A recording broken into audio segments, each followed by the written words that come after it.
Have you ever wondered why superior military technology does not always guarantee a swift victory? What happens when the simple mathematics of defense becomes so overwhelmingly expensive that an entire economy begins to fracture? There are two numbers that explain why this war will not end the way anyone in Washington or Tel Aviv originally planned. And the gap between them is not a battlefield calculation or a diplomatic miscalculation. It is an economic equation that makes defense mathematically unsustainable. Number one, 10 to 20. That is how many missiles Iran needs to fire per day to sustain this war indefinitely, to keep Israeli civilians in bomb shelters around the clock, to deplete air defense stockpiles faster than they can be resupplied, and to force the economy into a defensive posture that cannot function normally. Number two, 3 to 5.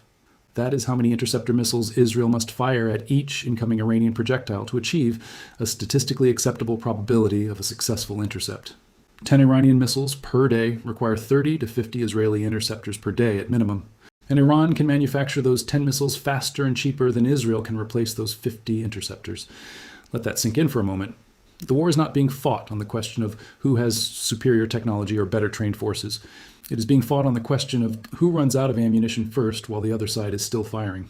What do you think happens when a nation simply runs out of money to defend itself? Let us know your thoughts in the comments below. Stay with our channel because the insurance market just confirmed what the Pentagon will not publicly admit. The cost to insure a tanker transiting the Strait of Hormuz has increased from $250,000 to $12 million. Not gradually. In one repricing cycle, a $100 million vessel now costs 12% of its value just to insure for a single passage through a choke point that 1/5 of the world's oil must transit to reach global markets. That is not a risk premium. That is the insurance industry telling ship operators that the probability of loss has reached levels where coverage at any rational price is impossible. Underwriters are not making political statements. They are calculating actuarial risk based on real data. And that data shows that the threat environment has fundamentally changed. When a single passage costs $12 million to insure, the economic model for Gulf energy exports collapses. The tanker operators cannot pass that cost to buyers. The buyers cannot absorb it into market prices without triggering demand destruction. And when insurance becomes unaffordable, shipping stops. When shipping stops, energy stops moving. And when energy stops moving, the price of everything that depends on it begins to climb in ways that no central bank intervention or strategic reserve release can contain for more than a few weeks. Oil is now trading above $90 per barrel. Natural gas prices in Europe have spiked 50%. These are not speculative movements. These are supply disruptions being priced into markets that have no alternative sources to fill the gap. The refineries in southern Tehran that the United States and Israel struck are producing black rain across the region, as fires burn through facilities that will take years to rebuild. Iran retaliated by striking refineries in Haifa, industrial facilities, and naval bases in Tel Aviv. And then Iran announced that it will increase the rate of its strikes by 100% in the coming period. Not maintain, increase. The strategy is not to create maximum destruction in the shortest time. The strategy is to create sustained attrition that forces a ceasefire because the defender cannot sustain the economic and logistical burden of intercepting attacks that cost 1/10 as much to launch as they do to stop. Does this economic attrition strategy surprise you? Drop a comment and tell us how long you think any economy can survive these kinds of financial losses. Now, here is where the American and Israeli strategy reveals its long-term calculation. The targets are not nuclear facilities or missile production plants. The targets are economic infrastructure, refineries, power generation, water treatment, hospitals, schools, and grain processing facilities. The objective is not to eliminate Iran's capacity to produce missiles, because that capacity is knowledge-based and can be reconstituted anywhere with the right materials and expertise. The objective is to ensure that whatever government comes to power after this war, whether it is the current regime or a successor, will spend the next 20 years rebuilding the country instead of projecting power regionally. This is not regime change. This is regime bankruptcy. Force the state into a reconstruction cycle so expensive and so prolonged that external aggression becomes economically impossible regardless of who is governing. But the operational reality is that Iran's missile capacity was never as vulnerable as the initial strike assessment suggested. The missiles are launched from underground silos that can be activated and fired within 5 minutes. They use solid fuel, which means no extended fueling sequence that creates a detectable signature. And they are being fired continuously despite repeated claims that Iran's launch capacity has been destroyed. The intelligence that allowed the initial strikes to target known facilities did not account for the distributed nature of Iran's production and storage infrastructure. Destroying visible sites does not eliminate hidden capacity. The missiles themselves are traveling at hypersonic speeds. Mach 15 to Mach 19, which means they enter Israeli airspace without slowing down due to atmospheric pressure. At those velocities, the kinetic energy alone is sufficient to cause massive damage, even without the explosive payload detonating properly. The gap between the warning siren and the impact is often measured in seconds, not minutes, because the defensive systems have almost no time to calculate intercept solutions for targets moving that fast at that altitude. The radar tracks the launch. The trajectory is calculated, but by the time the interceptor is fired and reaches intercept altitude, the incoming missile has already covered most of the distance and the engagement window is closed. And then there are the K-bar Shekin cluster munitions.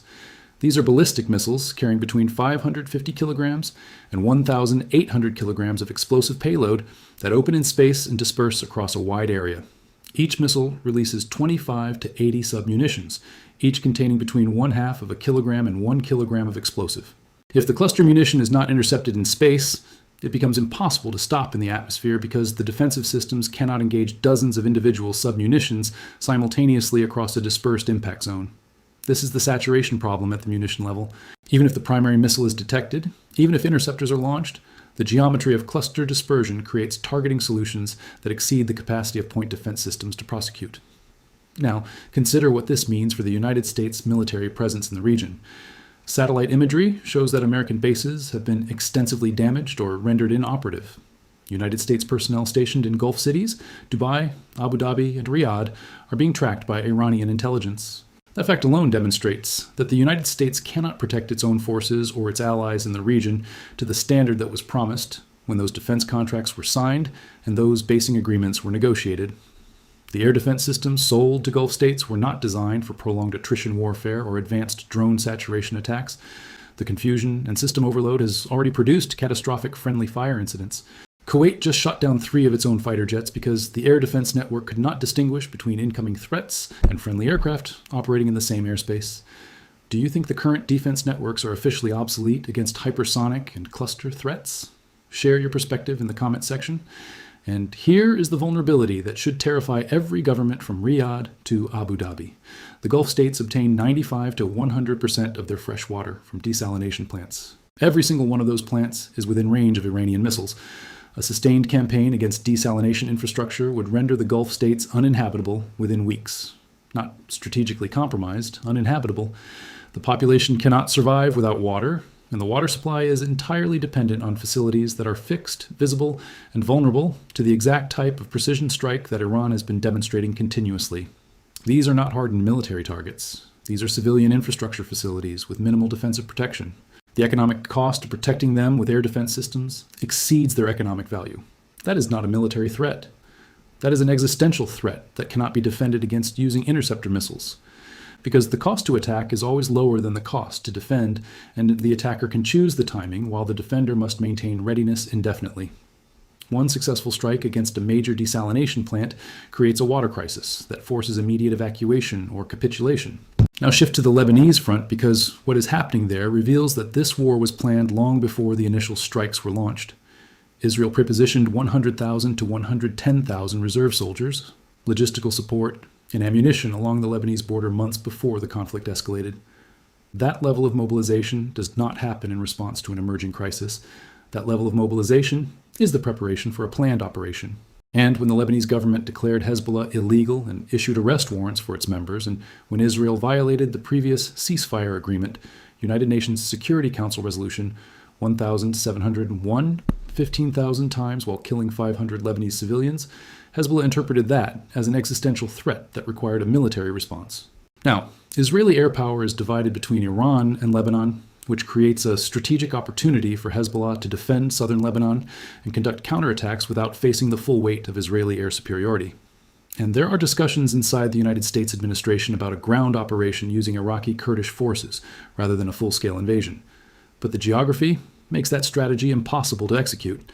Iran covers 1,640,000 square kilometers. The Kurdish region that would serve as the operational base covers 28,000 square kilometers. That is less than 2% of the territory, and Iran has already threatened to destroy Erbil and Sulaymaniyah if such an operation is attempted. That threat is credible because the infrastructure exists. The missiles are operational, and the consequences would include the collapse of Kurdish oil infrastructure and the end of Kurdistan's autonomy under the Baghdad government.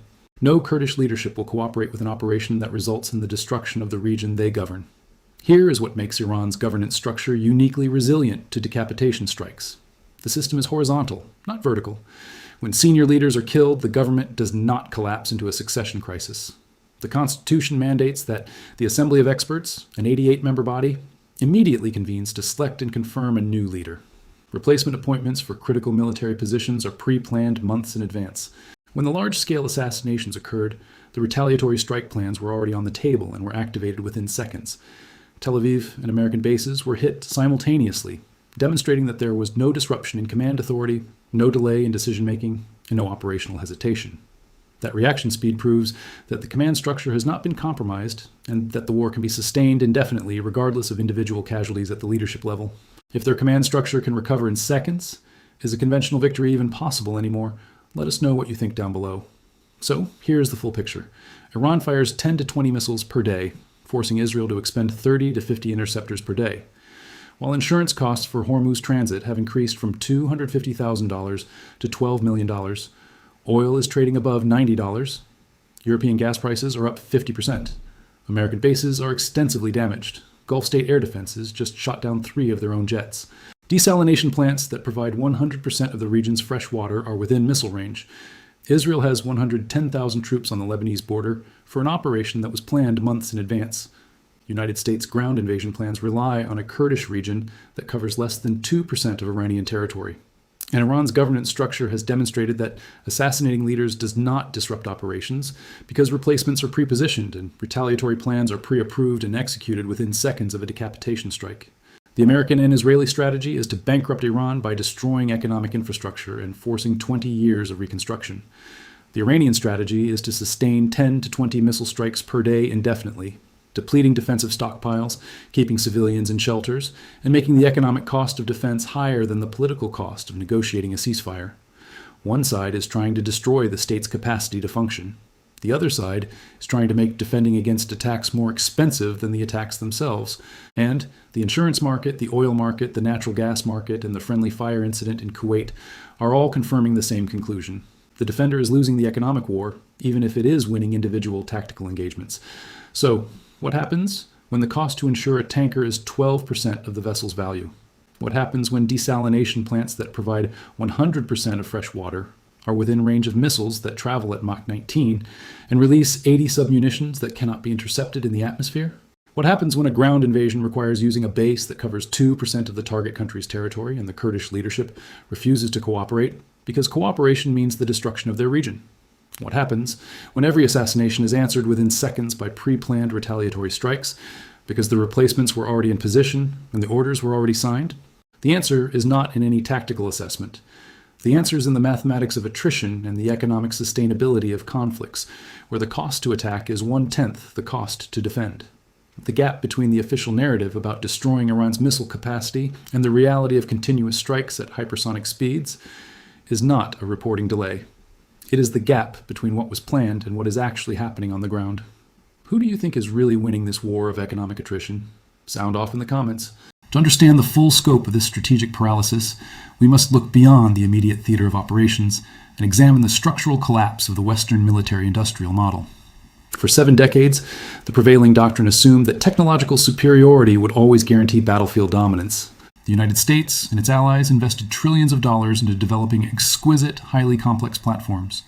They built stealth aircraft, nuclear-powered aircraft carriers, and multi-layered missile defense shields. These systems are undeniable marvels of modern engineering, but they take decades to design, years to build, and require supply chains so fragile that a disruption in a single specialized microchip can halt production entirely. Conversely, the asymmetric warfare model we are currently witnessing relies on the mass production of adequate, functional technology. The drones and cruise missiles that are exhausting billion-dollar air defense networks are not built with classified, military-grade components. They are assembled using commercial off-the-shelf parts, fiberglass bodies, modified motorcycle engines, and civilian navigation modules that can be purchased in bulk on the open market. When a $2 million interceptor must be fired to destroy a $20,000 loitering munition, the attacker achieves a profound strategic victory the very moment the launch button is pressed, regardless of whether that drone ever reaches its intended target. Every time an advanced interceptor leaves its launch tube, a massive transfer of wealth occurs. The domestic treasury bleeds at a rate that cannot be matched by industrial production. This is the brutal democratization of precision strike capabilities, fundamentally altering the calculus of global power projection. Furthermore, the knowledge required to build these weapons is now completely decentralized. You can destroy a physical manufacturing plant with a bunker-busting bomb, but you cannot bomb a digital blueprint shared across encrypted networks. The global sanctions architecture, which was specifically designed to starve rogue states of the advanced components needed to build modern weapons, has fundamentally failed to achieve its primary objective.